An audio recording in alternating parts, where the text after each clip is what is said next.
Hello, everybody. Welcome back to another episode of The Guys Who Stare at Stats. Cade Kennedy with you alongside Tyler Riggs. It's Sunday, Selection Sunday, Tyler, and the committee did the right thing. I mean, this is something that I think a lot of people were worried about going into Saturday night. A lot of people were just saying, are we really going to live in the world where a 3-loss Alabama gets in? And we don't. That's the beauty of it, Tyler. We do not live in that world.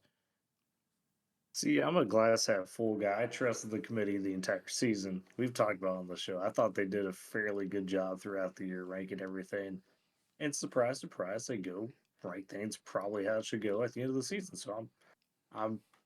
It was a little bit different committee this year. It felt like it, and they took everything in consideration, and I think we got the right 12 teams in. I think we did too. I mean, everything they did today went exactly how I thought it would. I mean, at the end of the day, they did. It's weird saying it because, I've been more down on the committee than you have, obviously. I thought they did a good job. I think everyone is ranked exactly where they're supposed to be. You could maybe make the argument Clemson could have been above SMU since they did just beat them, but considering how Texas only dropped the one spot, Penn State only dropped the one spot. That doesn't correlate with the bracket you're seeing on screen, obviously, because you've got to move the buys around and all that. But they did a good job here. SMU dropping a few spots is fine. They're going to still get their opportunity. And I mean, this sets up everything that we should have happened. I mean, the AP poll had Alabama over SMU. That caused a lot of concern. I saw people on social media panicking about that today, that it was decided by 1 point and things like that. But at the end of the day, it proves that, we can talk about who would beat each other on a football field. We can talk about a theoretical football game, but you cannot lose to a 6-win Vanderbilt on the road, and you cannot lose to a 6-win Oklahoma on the road. You just cannot do that. Yeah, and I think that's ultimately what killed Alabama. It rightfully should have, right? Those are two not great losses. In fact, the OU loss was probably the more embarrassing one just because of how they got dominated. Exactly. And then they turned around, didn't look great against Auburn. We talked about that kind of off air. I mean, there's nothing indicating that Alabama, quite frankly, was a playoff team at the end of the season. Absolutely. And I mean, you look at the battle for the buys, if you will. There was kind of ESPN was trying to make a big deal out of, hey, who's going to get that? Everyone knew Boise State was going to get the 3 spot. You knew Oregon, if they won, would stay 1. The SEC winner would be 2. Boise, with their win, should be 3. It came down to who are you going to put at 4, Arizona State or Clemson? I thought it should have been Arizona State. I think most people believed it should have been Arizona State, and it was. So Clemson gets that 12 spot. And you look at the first round matchups that this thing is going to create. I mean, Texas and Clemson, that's going to be a fun game. Penn State, SMU, that has the potential to be fun. Notre Dame, Indiana. When's the last time Notre Dame played Indiana? That doesn't seem like a matchup that happens that often, despite being an in-state game. And then, of course, the big one everyone's going to talk about, Tennessee going to Ohio State. That will be an amazing game to see. Yeah, well, and the winner of that has to go play Oregon. So you want to talk about a tough road. There's no just gimmies, it feels like, for the most part. Now, people try to argue whoever plays Boise State, that's the path you want. But I don't think that's true. You still got to find a way to shut down Ashton Genty, which Oregon proved is not easy to do. They beat them, but they barely escaped earlier in the year. So, yeah, and Penn State had their struggles at times against Oregon defensively in the conference championship game. So we'd have to see how that would play out. Now, of course, we're still reacting to this as it just happened, so we don't know how any of the bowls would line up for the quarterfinals and semifinals or anything like that in terms of, how are they going to try to match that around and do. But it's going to be fun. And I mean, that's the main thing that we've been talking about all year and doing all this, that if the committee does things the right way and they actually use the metrics that matter to most people, they're going to get the right results. You've been on that more than I have. We've kind of made that clear by now. But either way, SMU, the way they did things, coming back to make it a tight game and still losing to Clemson, that was the perfect scenario to keep Alabama out. yeah, and I think if, SMU loses 33 or something like that, it gets away from them, which it looked like for a minute that game was going to get away from them for a minute, then you can legitimately have a more serious conversation about what SMU had or hadn't accomplished on the season. That's where those wins for Alabama starts to factor in a little bit more, I think. But with them rallying the way they did, it proved, hey, this team is made of something that deserves to be recognized, and they get rewarded with the playoff spot. Absolutely. I mean, it's crazy to think for Clemson, though. This all happened because Syracuse beat Miami. And that's Yeah, one of the things that, yeah, we talked about all year with the 12-team playoff that was going to make this so exciting. Every game's going to matter. Every game involving the top 15 is going to matter.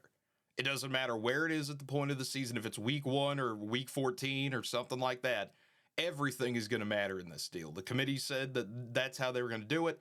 They said they weren't going to penalize conference championship losers that much, which I agree with. You should not be penalized for playing a 13th game while everyone else has 12.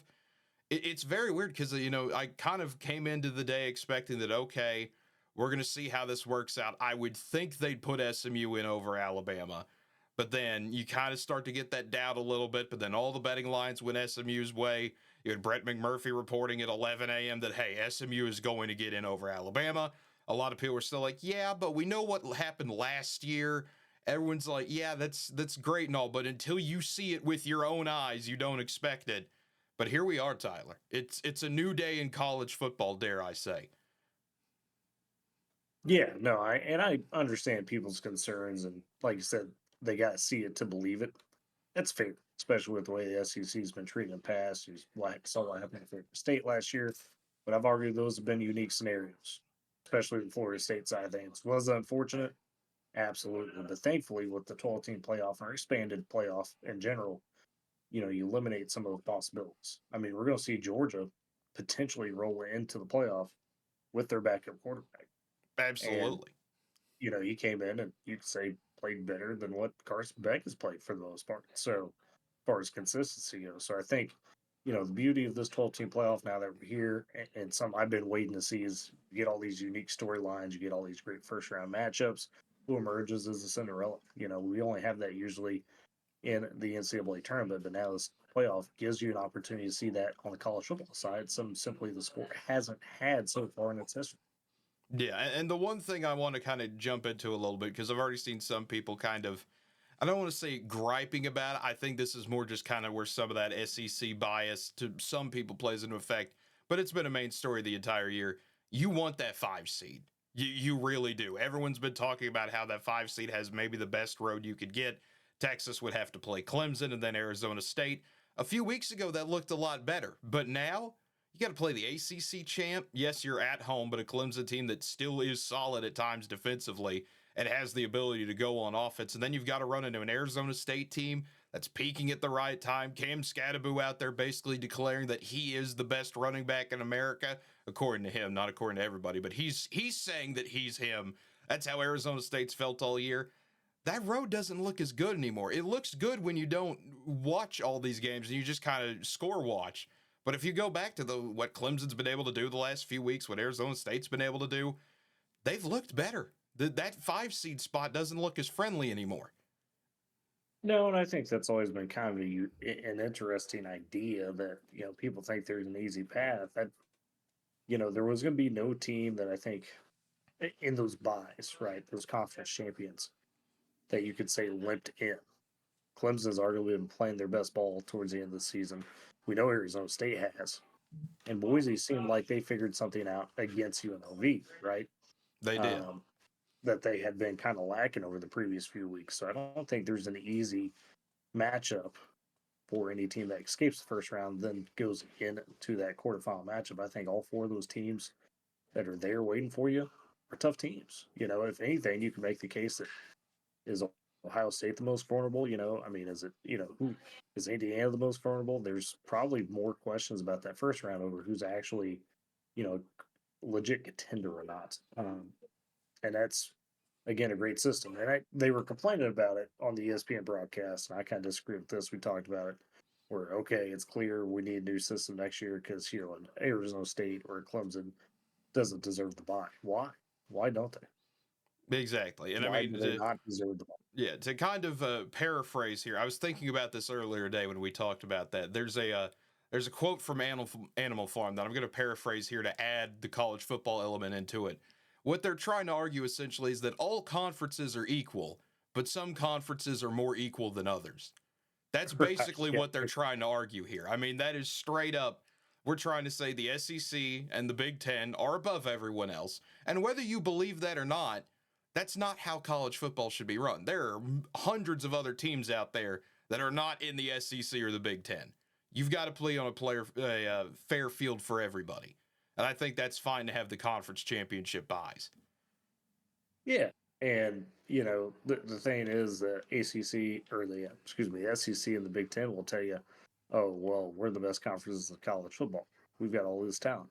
Yeah, but you guys also won poach from other conferences, right?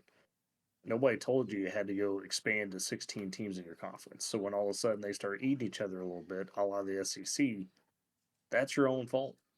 And Exactly. then you got Nick Saban complaining about, well, I don't know what these ADs are going to do now in coming years about scheduling out of conference. Alabama lost all their games in conference. There's no out of conference game that they were in danger of.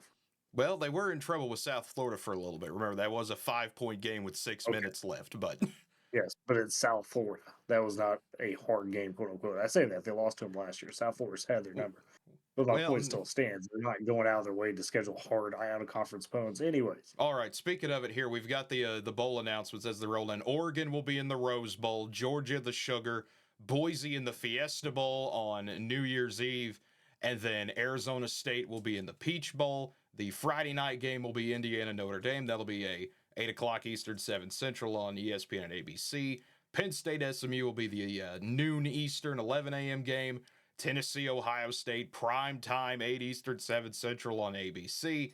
And then the 3 o'clock game will be in Austin with Clemson and Texas. So all that rolling across the screen real quick. It's going to be an amazing New Year's Day for football.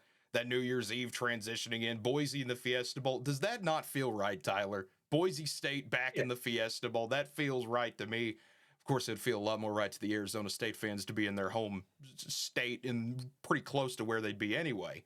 But it's going to be amazing to see how this thing plays out. And what I'm excited for, the one final factor, you've heard me talk about this how much now. I know people are excited to see this. How well do some of these teams play in the cold? We're going to really find that out now. Notre Dame was tweeting out pictures yesterday of, hey, it's snowing here. It's football weather.